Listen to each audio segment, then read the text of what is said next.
This is your guide to book publishing. Everything you want to know but didn't know what to ask with your host, Dr. Judith Briles.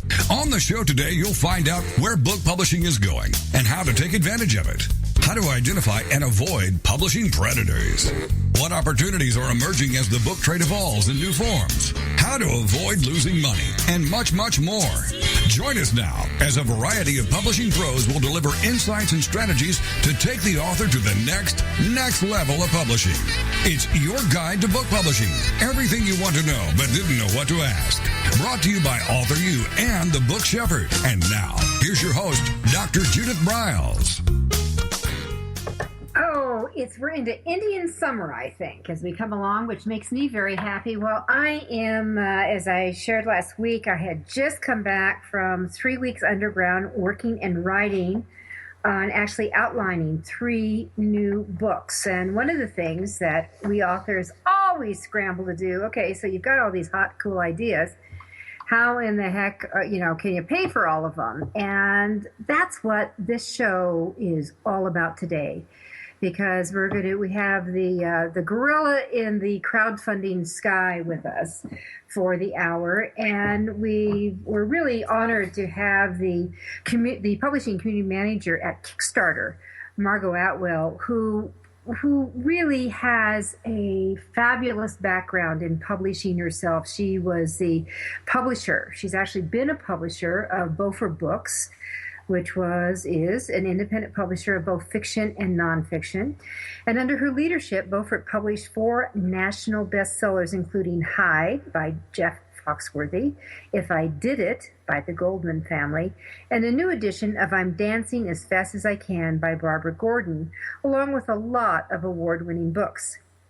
So her first book, The Insider's Guide to Book Publishing Success, was published in 2013, and her second, Derby Life, Stories, Advice, Wisdom from the Roller Derby World, is forthcoming next year. And I have to tell you, Margot has a secret life because she's a killer roller derby queen. So we're going to get on the fast track on crowdfunding and Kickstarter. Welcome to the program, Margot. Thanks so much for having me, Judith. You are welcome. All right, so why don't we just really ask, what brought you to publishing in the first place? I think I'll just kind of roll out there. How did you get involved in the publishing world? I've always loved reading and writing ever since I learned how to read. And as soon as I realized that there was someone between the writer and the reader, I thought that just sounded like the coolest job on earth. So I ran literary magazines in high school and college, and took internships and really wanted to be in publishing from the very moment I thought about what kind of job I might want to take. Okay. So that sounds, so you never know which party one's going to come to bring you there, but that was your goose. And I know my goose was coming from when a well-known national columnist, humorist, author took some of my stories and published them under his name. So that got me going saying, yeah. So that was, okay, Judith, if you don't start using your own ideas, other people will take them and run with them, which is what he did. At least he sent me a letter saying he was going to do it. Can you believe that? I framed it and have it hanging in my office to remind me all the time to keep on trekking. All right, let's jump into this, Margot. What is Kickstarter? How did it get put together? And why is it great for authors and publishers? Kickstarter is an online community or an online platform where you can raise money and build community around a creative project. So authors tend to come to Kickstarter to raise money for editing, for printing and publishing. Some of them raise money for cover design or for a book tour. Some people roll that all together and raise money for the whole publishing package. And I think it's a really great missing piece in the new self-publishing landscape. Because a lot of authors have discovered that with all the online tools, it's really not that hard to publish your own book anymore, especially if you can find a great editor that you trust. But the missing part is that publishers used to play is the advance. So Kickstarter is a way that authors can essentially raise their own advance and raise the money to publish their books instead of having to go out of pocket and risk that maybe you make your book and suddenly there's no market for it when you're done. Well, I think thinking of it as an advance. I'm one of those authors that when I published with New York, I used to get advances. That it is a good way to do it because but in this case, the advance, which in the old world sense was more along the lines of you're getting paid for your writing work, so to speak. This time, the advance, and what you're using it for, is that it will pay for the production. Now, it could pay for, I guess, your time if you're trying to pitch it and create a proposal and get it out to a New York publisher. But my experience is most of the projects that I've gone through on any of the crowdfunding sites are really people are in a DIY frame. They're going to do this publishing yourself. Am I wrong, or is it mixed? It's definitely mixed. I've seen publishers and magazine publishers using it. Archipelago Press raised money to translate Carl Ove Nalsgaard's third edition or third book in the My Struggle series. So that was an interesting way that someone used it. I've also seen authors who are more established using it either to just cover publishing costs, or some of them have used it to buy their time.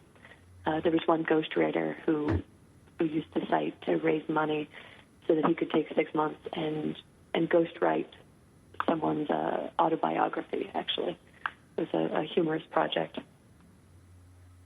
Well, how strange. Usually when people ghostwrite, they get paid for that. That sounds like double dipping to me, Margot. It was a humor project in which he ghostwrote the unauthorized autobiography of Kim Jong-il. Interesting. So was it his own project then? Yes, it was an idea he came up with, and he raised about $30,000, and then he had the time and the resources he needed to publish the book. Yeah, now see, I wouldn't call that ghostwriting. Ghostwriting is when you do it for somebody else. The ghostwriting, what he did is he funded his time to do the book writing that he didn't have to do anything else. He wrote it as if he were Kim Jong-il. Well, that's okay. I understand parodies, but the reality is that he was writing it for his own benefit versus not getting paid by somebody else in that arena. That was the conceit of the project. But anyway, you did point out that a lot of people tend to fund just the publication costs, and that's the project I tend to see most, is someone who comes to Kickstarter. They have a finished manuscript. They're pretty close to done, but they just need money for editing, typesetting, cover design, and those kinds of hard publishing costs. And those tend to be fairly successful projects. And have you ever seen a breakdown of? Well, let me ask you this: how many projects last year did authors, publishers bring forward in that category? Do you have any idea what the number was and the total amount sought and what they raised? How many were successful? Let me pull that up. We have a statistics page on our site if you go to the bottom of Kickstarter.com towards the left. So I'm not sure I can separate it out by year, but the total number of successfully funded publishing projects is just under 6,000. So the total number of projects are 6,000, and how much did that raise, Margot? Really good question.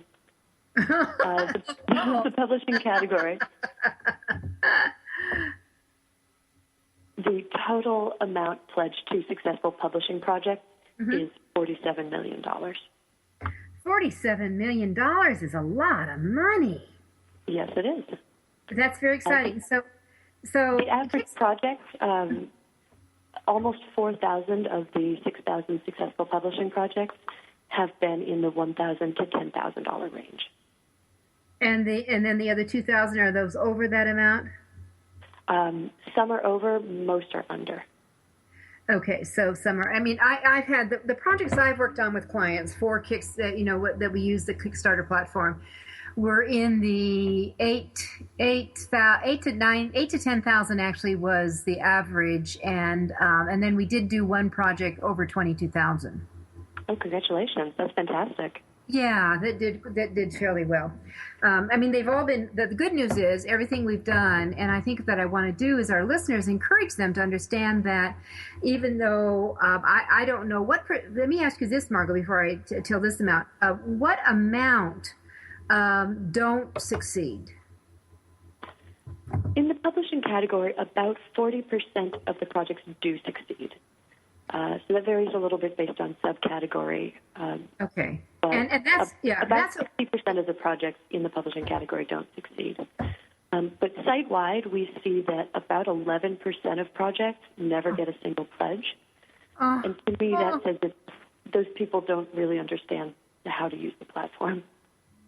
Exactly. And when we come back from our break, we're going to get into those steps of how you do succeed. And I did want to share with our listeners of all the projects that I've been involved in, the strategizing and kind of masterminding, and when we put it together from the content and the video and all that, every one of them not only succeeded, but they all overfunded. So that's exciting. In the process, although we had a few that we were sweating. We had a couple we were sweating on in that process. But so what I understand is what Margot, you're saying in the publishing arena, 40% do succeed. And there's reasons why they succeed. Yeah, and I'll try to help share those reasons with you as much as I can. Perfect. So that's what we want to jump into. And before we jump into our first break, we're about a minute away, but I'd love to know, how old is Kickstarter? Kickstarter was 5 years old in May. So it's still a baby. Yeah. The platform's still developing, and we're still working to make new tools and make the platform better for creators and more exciting for backers. Mm-hmm. And in my last conversation with you, you had said, and I would like to have you come up and discuss those in just a sec, some of the new rules and guidelines have been altered just a little in the publishing area. So when we come back, we're going to get into that. Margot Atwell, the community publishing manager at Kickstarter, is my guest today. You're listening to Author You, your guide to book publishing.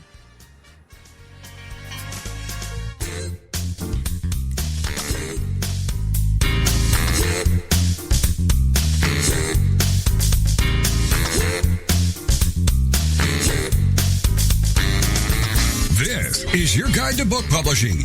Everything you want to know but didn't know what to ask. With your host, Dr. Judith Briles. And we'll be right back with more great information right after these on the Rockstar Radio Network.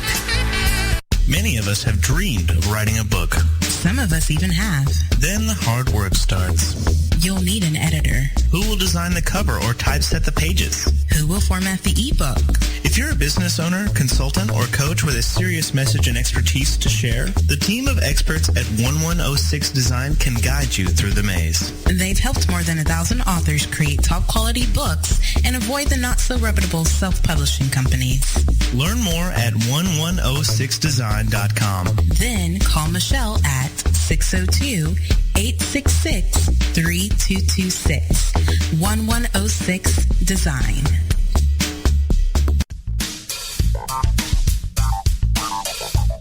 Is there a book in you or another? Author U will show you how to create, develop, and publish your book without being hoodwinked.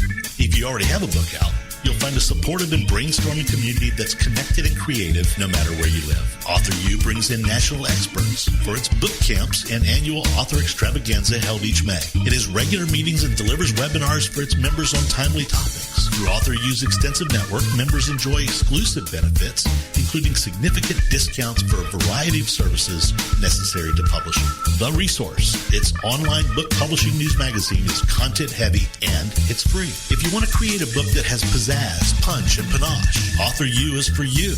If you're a hobbyist or a casual author, it's not. Join Author U today through its website at authoru.org. Follow Author U on Twitter at Author U and on Facebook at Author U, where timely author and publishing tips and articles are posted daily. Author U, where the author goes to become seriously successful.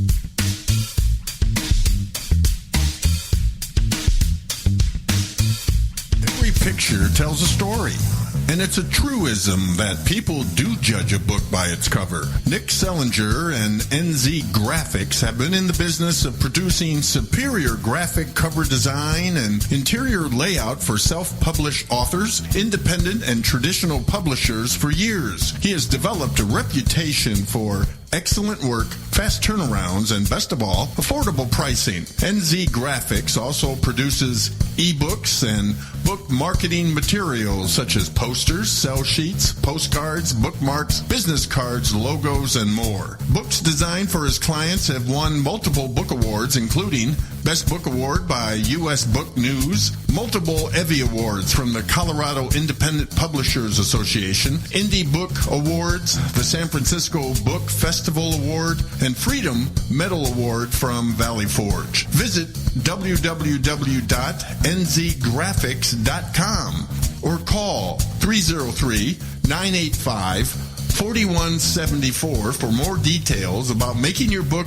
the success it should be. Mention that you are an FOJ, friend of Judith's, and that you heard about NZ Graphics on your guide to book publishing.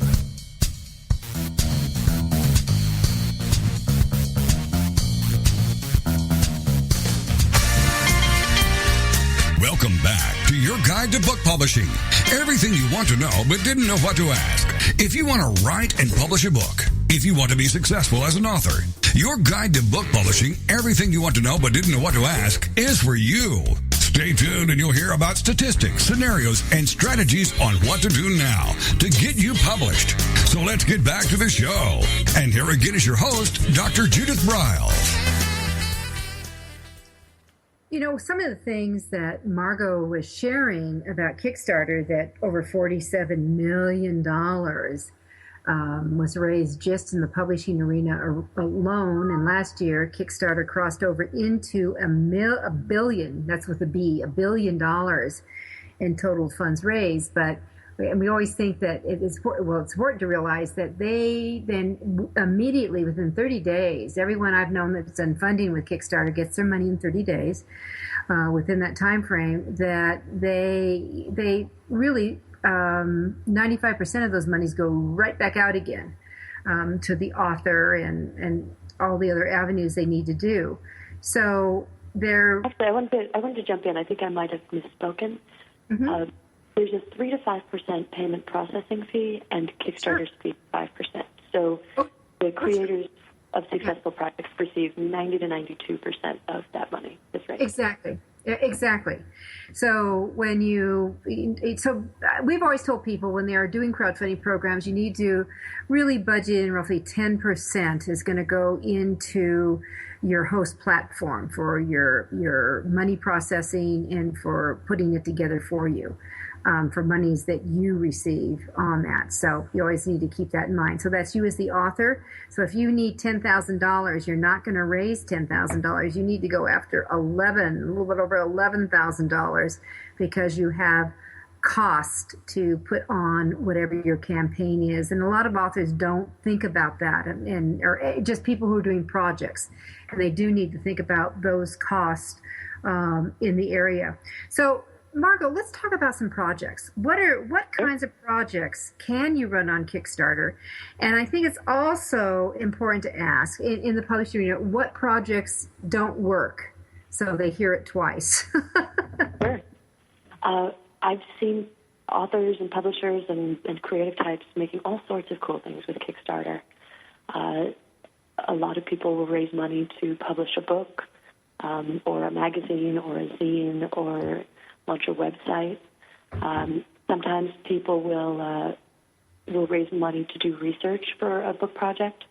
There was one author I knew who had received an advance from a traditional publisher, but it wasn't enough to actually do the research she needed to complete the book.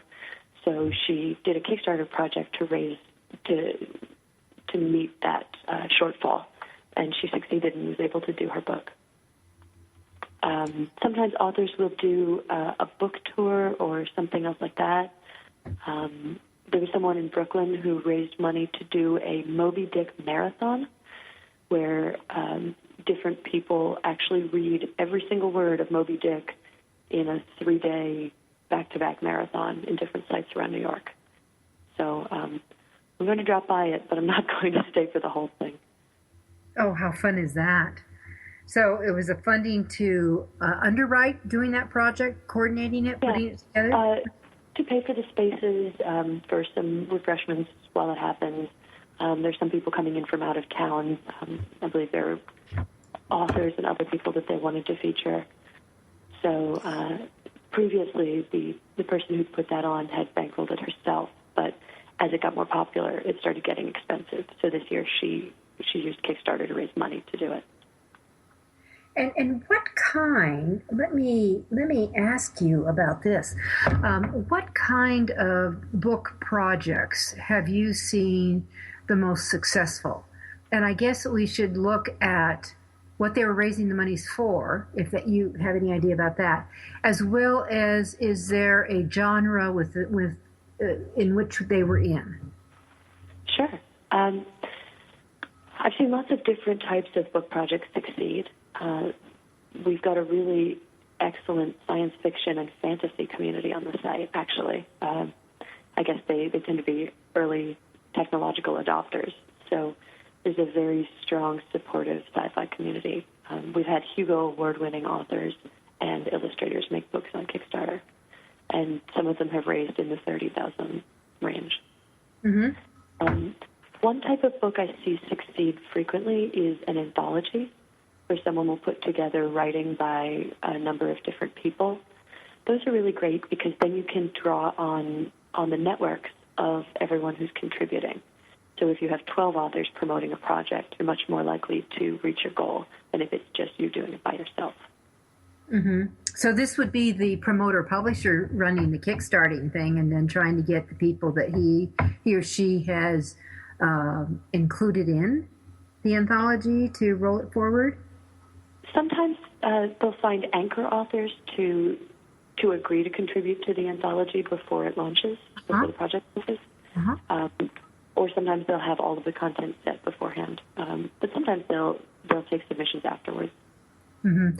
And the reality is, if they're anchor authors, they're usually named, they've always got established, and they will most likely be getting a fee because they're the bait to attract the other people to be involved, knowing a little bit about anthologies in that process. Okay, interesting. What other types of books do well? One of the most successful book projects of all time was called Hello Ruby. Mm-hmm. There was a woman who was an illustrator and a coder, and she wanted to create a children's book to get kids excited, especially girls, excited about coding.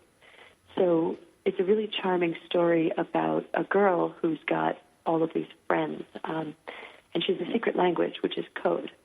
So the book kind of takes her through her world and starts to explain the secret language of code a little bit. And she set a modest goal of $10,000 for this illustrated children's book, and the project went bonkers, and she raised closing in on $400,000. Holy smokes! Wow. Yeah. So the project got the scale increased quite significantly very, very fast. Well, Margot, you brought a really interesting point. So when something it's called overfunding. So when a project gets overfunded, is that what compels a donor to do that? Do they just want to be attached to it, or are some of the rewards and perks so seducing they just want to get involved in them? Or is there something? I think there are a lot of reasons that people would back a project that is already funded. Partly just because if you see a book that sounds really interesting or that really speaks to you, whether you're getting it as a Kickstarter reward or whether you're buying it from a bookstore, you still want that book. Mm-hmm. So it's the same thing that will make a book a bestseller. If people discover it and start to enjoy it and talk about it with their friends, then a lot of people will jump on that bandwagon. Mm-hmm. And I guess for something like that, people really got behind the mission of helping teach kids to code in addition to just the book itself. Mm-hmm. Margot, what kind of books don't work? on Kickstarter, and actually Kickstarter does turn down types of projects. Which are those? The only projects that Kickstarter doesn't accept are ones that break our rules or don't fit within our categories. Okay, so what are those? What are the rules and what are the categories? The rules, projects must create something to share with others. So a book is something you can create and share with others. They must be honest and clearly presented. So if you lie and say you're Stephen King, then probably someone will report you if we don't catch you right off the bat. Those projects would be flagged and taken down. And projects cannot fundraise for charity or offer equity or a share of royalties or anything, or involve a prohibited item. So you can't offer alcohol as a reward. You can't offer guns. No drugs. They're pretty self-explanatory, but there's a list of them on our website. If you go to kickstarter.com/rules. Yeah, and I also, all our listeners, I want you to know that of all the crowdfunding websites, I've seen Kickstarter has the best set of tutorials. It's easy. It's a really easy to navigate website, and that you can get around and find things very quickly. I like the ability that you can quickly put in either the name of someone who's heading up the campaign or the exact name of the campaign, and you can get where you want to get. I've always appreciated that, Margo. Well, we try to make it easy to find what you're looking for. Yeah, it's really important. It's really important with that. Okay, so you had mentioned that there are some new rules. I know we're coming up to the bottom of the hour here, but you had mentioned that there had been some relaxing of a couple of the rules of Kickstarter. Which ones were those? Well, we used to be very, very strict about no charity whatsoever. But then we discovered there kept being cases that fell into a gray area. So we really clarified that you cannot donate the money raised from the Kickstarter project to charity, but if you create a children's book, for example, you can donate that to local libraries or children's programs. Previously, that was always a little bit unclear. So we can do it back doors. All right, we're going to come right back, and we're going to get into what are the steps to create a successful campaign so you overfund. The student trials, it's all for you. Guide to the public.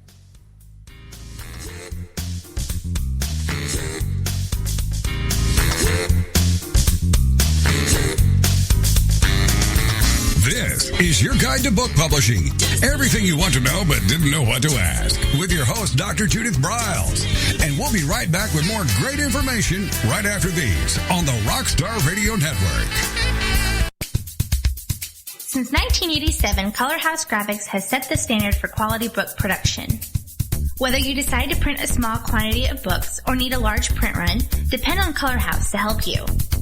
You'll receive professional help and advice the moment you reach one of our representatives.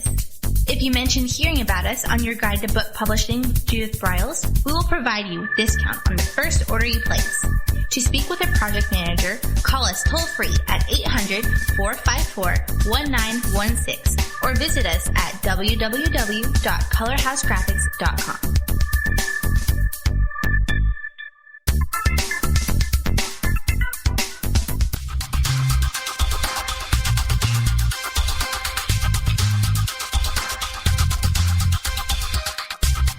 When Ned Thompson and Harry Shore started Thompson Shore in 1972, they believed employees with great character would make up the best company.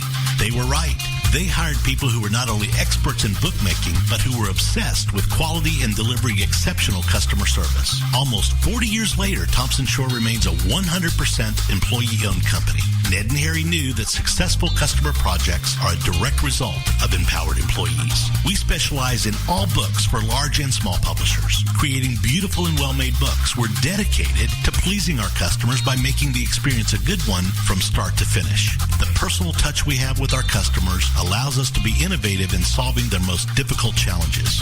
Our platform also ensures that we can remain flexible to meet our customers' unique needs and expectations. Our marketing kit can create buzz for your title title, Enhancing the Promotion of Your Book During Infancy. When you need to test the market to gauge your future sales, we can provide digitally printed books that will transition seamlessly into a larger offset run. From ebook to hard copy to delivery, our skillful customer service teams are at the ready to answer your most pressing question. At Thompson Shore, we know that making the highest quality books requires more than just best technologies. It requires superior customer service, professionalism to the trade, and commitment to environmental and social values. With these standards of excellence in place, you can be sure that we will always help you put your best book forward.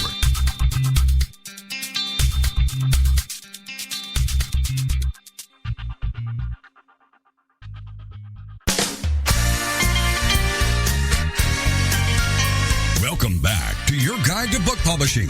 Everything you want to know but didn't know what to ask. Coming up, you'll hear more about statistics, scenarios, and strategies on what to do now to get you published.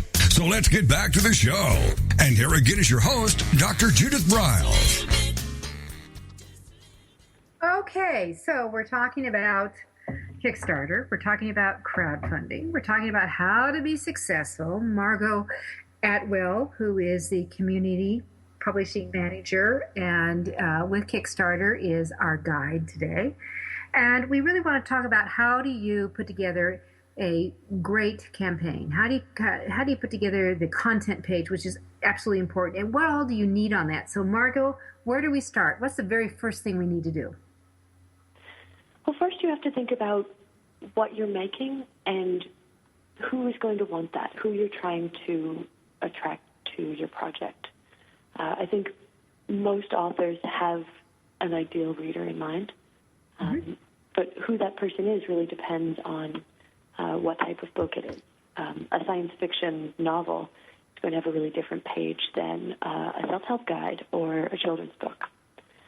So really thinking about who your audience is really the first step to making a good project.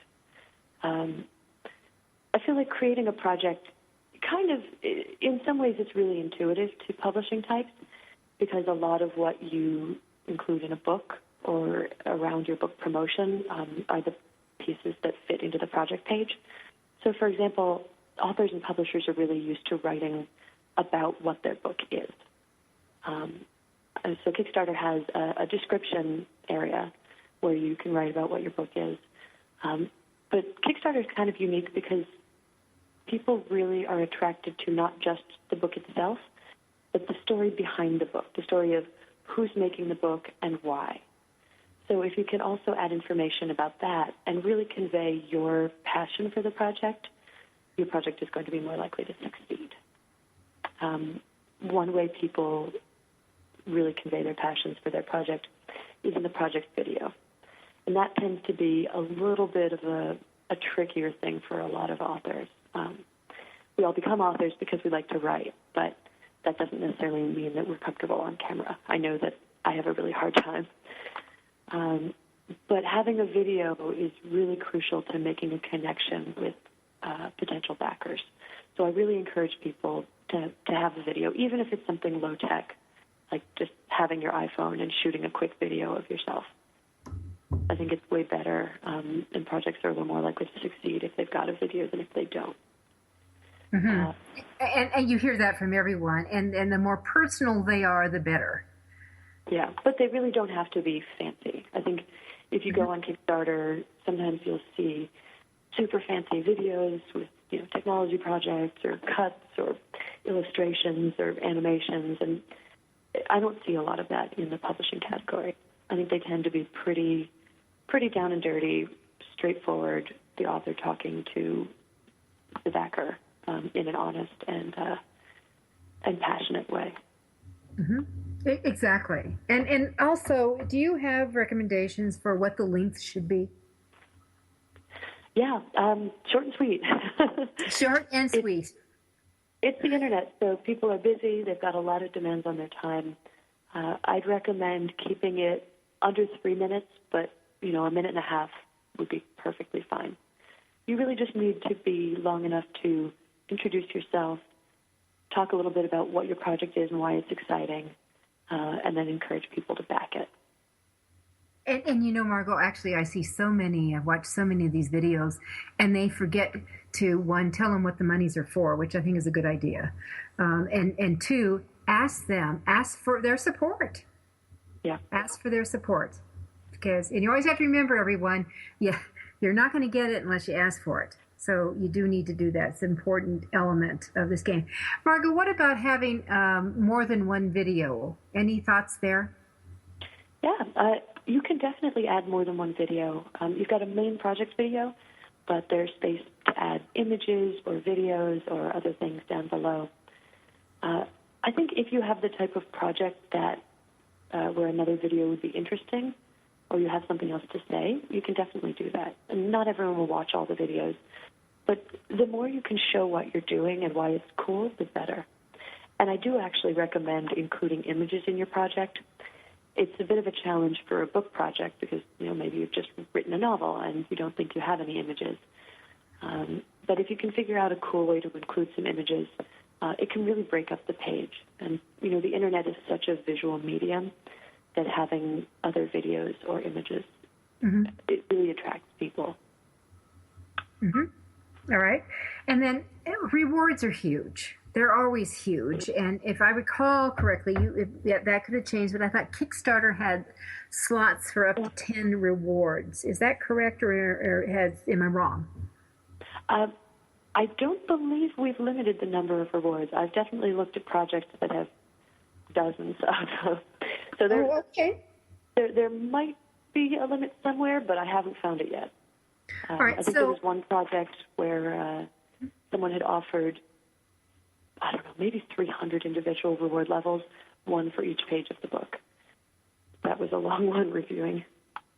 Holy smokes. So I don't recommend that many rewards. No. Keep it simple. 5 to 7 reward levels tend to be really good. You want to have rewards at different price levels. So something at a very low level that someone can just pledge their support and get your updates, but they don't necessarily even get a copy of the thing you're making. Is there on rewards, is there it seems to be average, a sweet spot that people typically donate or accept? Yeah, we see, especially in the publishing category, but also site-wide, the sweet spot for rewards tends to be $20 to $30. The largest number of project backings come in at that level. So usually, especially for a book project, that would be the book itself. Okay, and then, so if I had a book project, I mean, you're looking at these all the time. What are the typical type of rewards that you see that seem to be the standards that you would expect? And what are some of the unusual ones that have tickled donors' fancies? Sure. Many people will offer a postcard or a bookmark or a thank you on social media at the lower levels. Very frequently, they'll offer an ebook, the book itself, a signed or personalized copy of the book. Sometimes people do special editions, depending on what type of book they're putting out, or a hardcover. At the higher levels, sometimes people will have a conversation with the author over Skype or in person, or a seminar if they're an educator, or they'll come to your town and do a book signing. But depending on what your project is, you can get really creative. Some authors will write you into the story. Some of them will let you contribute something, or they'll write a story specifically for you. Alex Schwartzman, the author of The Unidentified Funny Objects, did a really cool promotion where there was a scavenger hunt, and a worldwide scavenger hunt, and for some reason one of the items on that list was that you had to get a published science fiction author to write a 200-word story for you. So Alex had a live campaign at that point, and he actually offered for backers of $10 and up to write the story for you. So I think he ended up writing something like 16 stories. Wait a minute. He wrote a separate story for people who only gave $10? It was a little a short story, maybe a flash fiction story of 200 words or less. And for backers who pledged $10 or more, he wrote an individual story. Wow. That's a lot of work for $10. I hate to tell you, because writing a 200 flash story, I think it was a way that he could promote what he was doing in an interesting way. It got him a lot of goodwill. I think a lot of people backed for higher than $10, but I think he wanted to make it so that it wasn't out of reach for people. Mm-hmm. Well, that is interesting. All right. So, what happens if you thought you had a killer reward and it was a cat's meow and just no one's interested in it? Is it easy to remove and replace them? You can add more rewards, and you can change your reward if your project is live if nobody has backed it. But once you've got a backer at a reward level, you can't change it anymore. I think that's meant to prevent people from altering the reward once someone's pledged. Oh no, that makes total sense to me. And then what about that? Someone was talking about doing some stretch rewards. That if you put in a new reward, and you stretch it, and all of a sudden you say it's a combination of this and this on that, or Margot, is it typical that for each progressive reward, let's say we've moved up from the $10 level to the $250 level, for example, would you assume that the $250 level would get everything if you had participated before? Is there a progressive? I'm not quite sure what you mean with the last one. Well, let's say with $10, we're going to give you a hearty thank you, and I'm going to send you a postcard. If you do $25, I'll give you a hearty thank you and a postcard and an ebook. At $50, I'll give you a book. I'll give you an ebook, a hearty thank you, and a postcard. So that would be a progressive. Gotcha. We tend to see at the higher levels, people tend to provide something that's more of an experience or a memento of the project, or something that's more personal or more exclusive. So it's not just necessarily... sometimes I'll see people, for $25 you get one book, for $50 you get two, for $250 you get 10. And I don't think that's necessarily compelling. No, I don't. You should really think about what would make you put that amount of money if you had that amount of money. I'll agree with you. All right. When we come back, we will talk about some other compelling rewards. I'll share one that people jumped on with a campaign that I was involved in. And we're talking Kickstarter and crowdfunding. This is Judith Briles with Margot Atwell with Kickstarter. We'll be right back.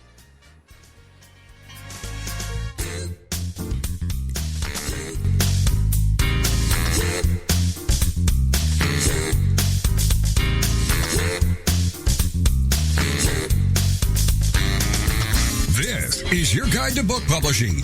Everything you want to know but didn't know what to ask. With your host, Dr. Judith Briles.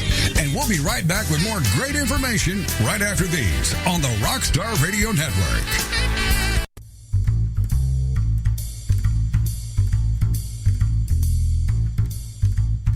The book shepherding concept is simple. The publishing world is changing, and so must you.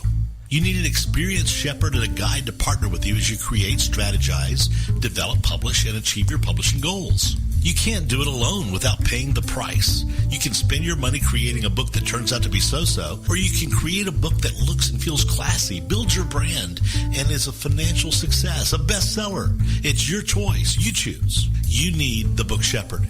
Publishing is riddled with obstacles, sometimes nightmares for the author.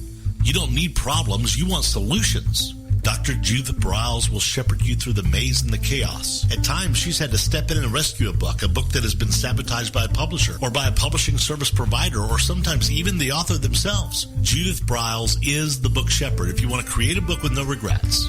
Give her a call today, 303-885-2207. That's 303-885-2207, or email her at judith@briles.com. By the way, Briles is spelled B-R-I-L-E-S. Follow Judith on Twitter at My Book Shepherd and on Facebook at The Book Shepherd.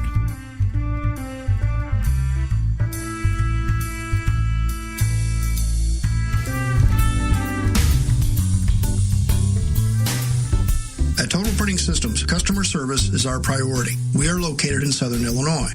Our employees have an average of 18 years experience and know that customer relationships are important to our continued success. We have been a short-run book printer for nearly 40 years and always stay at the forefront of technology. Our niche is from 1 to 5,000 copies. Today, we offer digital, black and white, and 4-color high-speed inkjet printing, a cost-effective way to introduce color into your short-run titles. We, of course, offer traditional offset printing as well. Bindery is done in-house, from adhesive case binding to PUR perfect binding to mechanical binding of all types, including side sewing. We provide warehousing, kitting, distribution, inventory management, a new print-on-demand facility, streaming browser-based ebooks, and bookstore.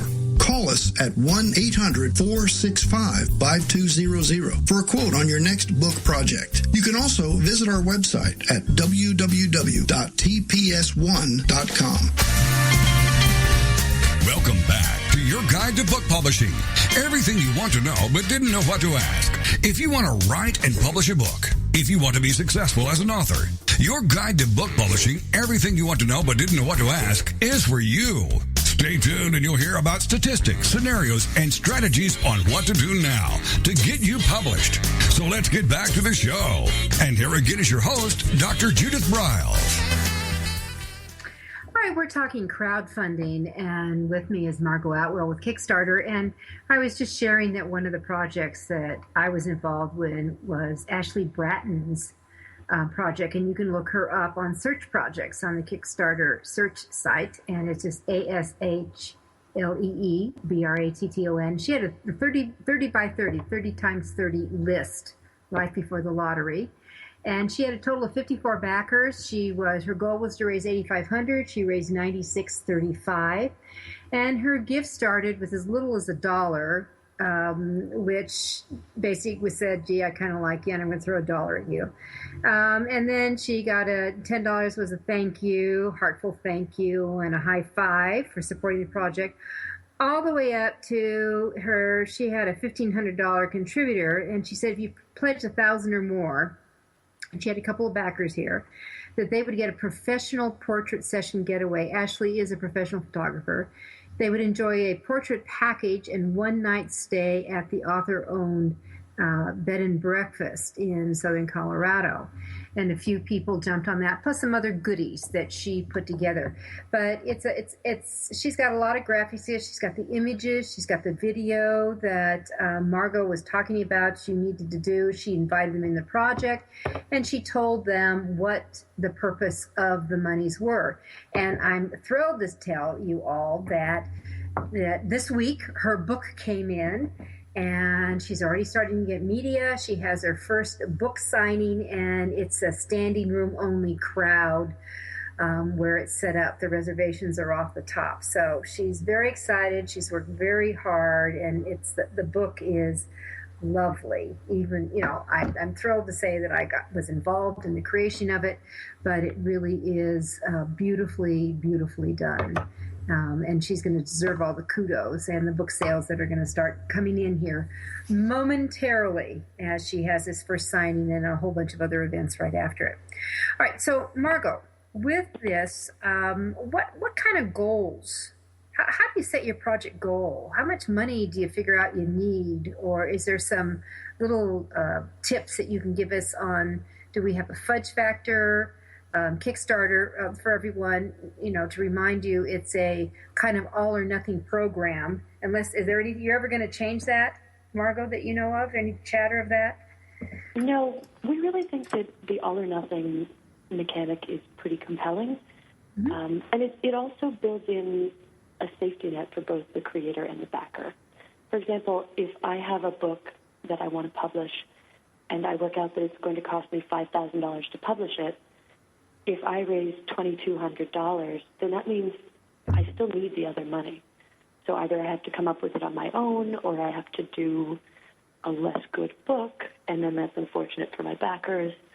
So it really put me in a bind, actually, to get $2,200 when I need $5,000. Mm-hmm. But then we deliver those rewards anyway. When I cost out a book project, I have a lot of things, a lot of factors that go into that, and there's not really a way to just reduce the project by half, even though I don't need to produce as many rewards.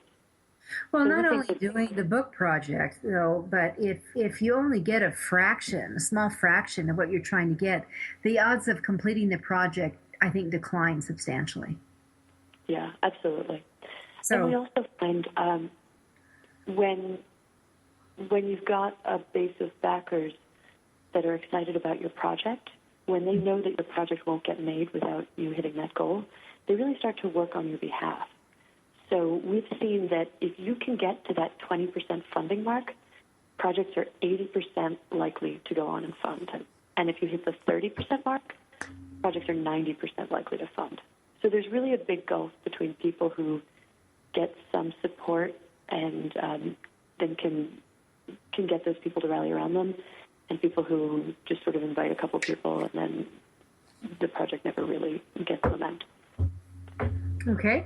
And then what about, I guess timing is always really important.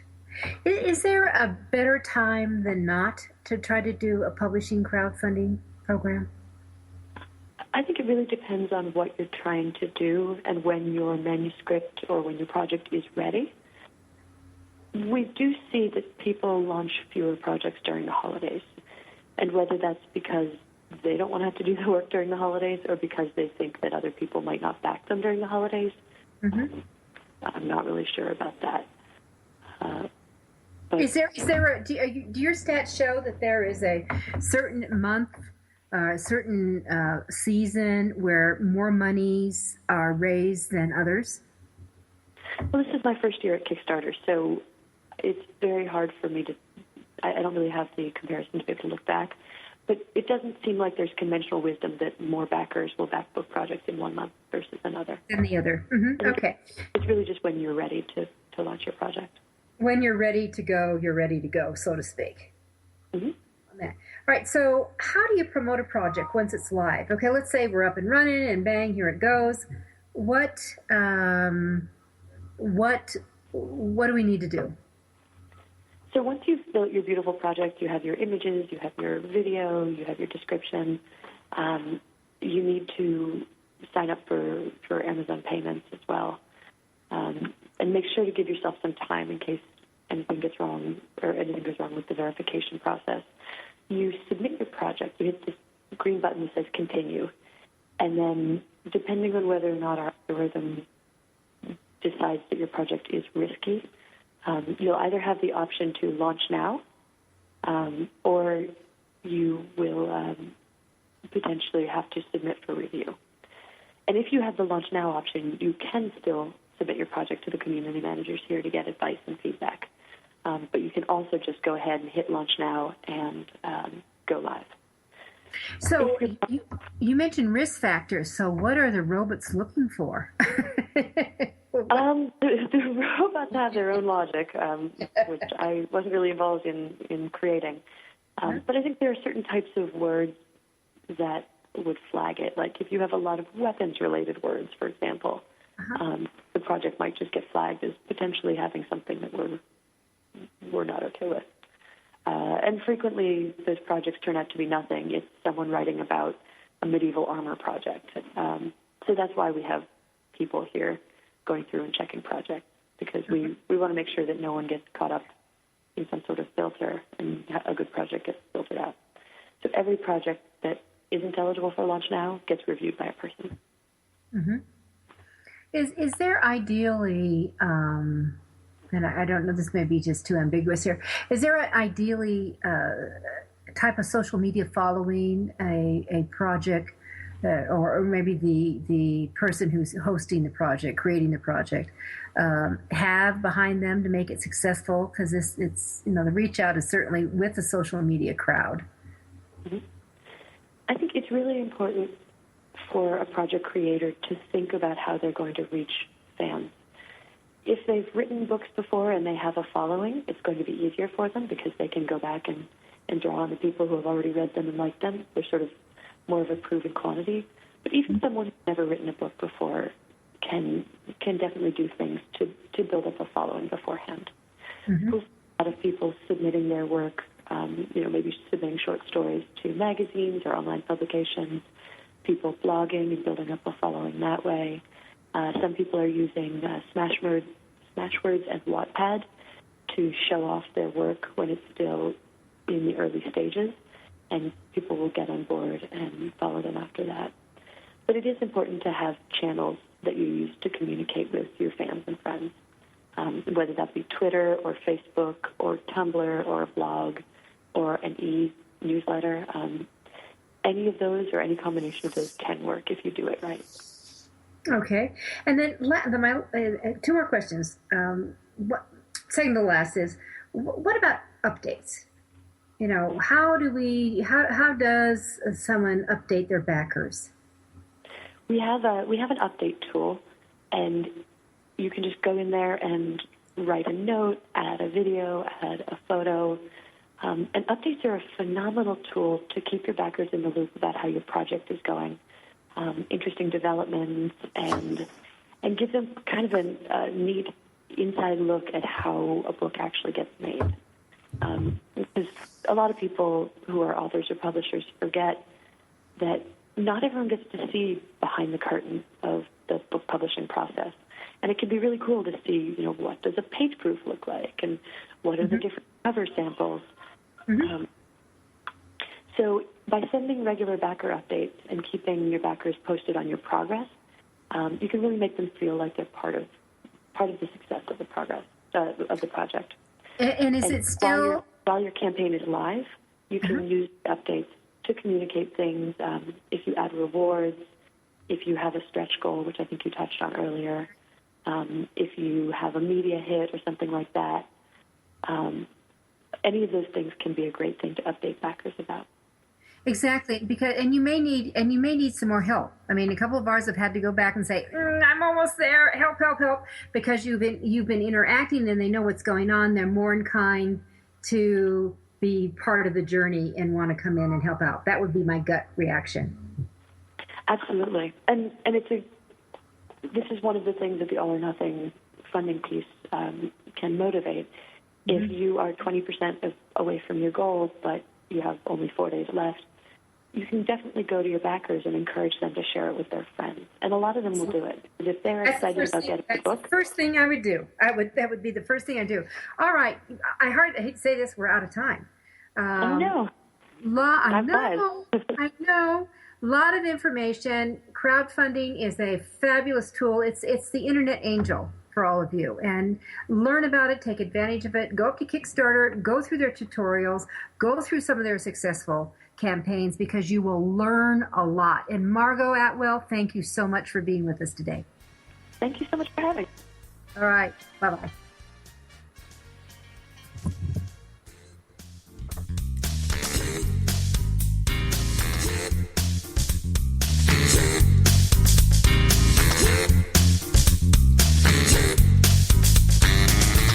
Thank you for being a part of Your Guide to Book Publishing. Everything you want to know but didn't know what to ask. With your host, Dr. Judith Briles. Each week,